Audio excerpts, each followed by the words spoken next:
Hey everybody, this is a quick video in case you have a Nespresso Sage Creatista Plus coffee maker and you need to do a hard reset to the factory default settings on it. Now you're going to want to do this for one of two reasons. The first one is troubleshooting.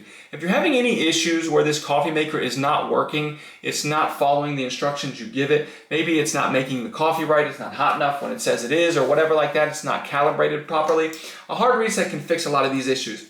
The other reason is if you've made just a whole bunch of changes in here and you just want to get it, you don't want to have to manually undo it all, you just want to get it back to the original settings of everything.